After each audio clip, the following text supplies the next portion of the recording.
கன்னியாஸ்திரி, பாதிரியார் சம்பளமும் வருமான வரிக்கு உட்பட்டதே என உச்சநீதிமன்ற 3 நீதிபதிகள் அமர்வு உத்தரவு. அரசு உதவி பெறும் தேவாலய பள்ளிகளில் பணியாற்றும் கன்னியாஸ்திரிகள் மற்றும் பாதிரியார்களின் சம்பளமும் வருமான வரிப்பிடித்தத்திற்கு உட்பட்டதே என்று உச்சநீதிமன்ற 3 நீதிபதிகள் அமர்வு உத்தரவிட்டுள்ளது. கிறிஸ்தவ தேவாலயத்தால் நடத்தப்படும் உதவி பெறும் பள்ளிகளில் பணியாற்றும் கன்னியாஸ்திரிகள் மற்றும் பாதிரியார்களின் சம்பளத்துக்கு வருமான வரி விதிக்க முடியாது என்று சென்னை உயர் நீதிமன்ற தனி நீதிபதி ஏற்கனவே தீர்ப்பளித்திருந்தார். சம்பளம் நேரடியாக மறை மாவட்டத்துக்கு செல்வதால் டிடிஸ் பிடித்தம் செய்ய முடியாது என்று தீர்ப்பில் கூறியிருந்தார். தனி நீதிபதியின் தீர்ப்பை எதிர்த்து உயர் நீதிமன்றத்தில் வருமான வரித்துறை மேல்முறையீடு செய்தது.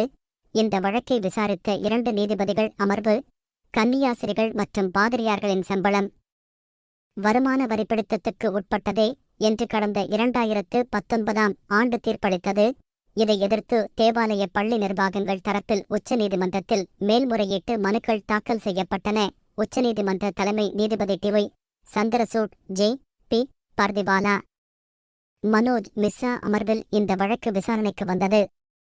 அப்போது மனுதாரர்கள் தரப்பில் ஆஜரான மூத்த வழக்கறிஞர் அரவிந்த் தத்தார், சம்பளமாக அரசு வழங்கும் மானியம் நேரடியாக மறை மாவட்டத்துக்குத்தான் செல்கிறதே தவிர பள்ளிகளில் பணியாற்றும் கன்னியாஸ்திரிகள் மற்றும் பாதிரியார்களுக்கு செல்லவில்லை. எனவே அவர்களது சம்பளத்தில் இருந்து வரிப்பிடித்தம் செய்வதில் இருந்து விலக்கு அளிக்க வேண்டும் என்று வாதிட்டார்.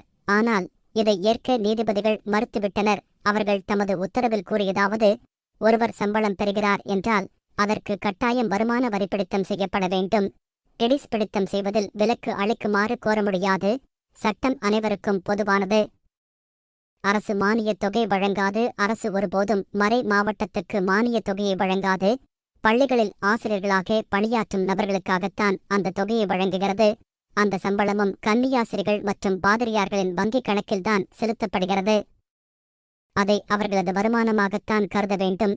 எனவே தேவாலயத்தால் நடத்தப்படும் உதவி பெறும் பள்ளிகளில் ஆசிரியர்களாக பணியாற்றும் கன்னியாஸ்திரிகள் மற்றும் பாதிரியார்களுக்கு வழங்கப்படும் சம்பளமும் வருமான வரிக்கு உட்பட்டதே என்ற சென்னை உயர் நீதிமன்றத்தின் உத்தரவை நாங்களும் உறுதி செய்கிறோம்.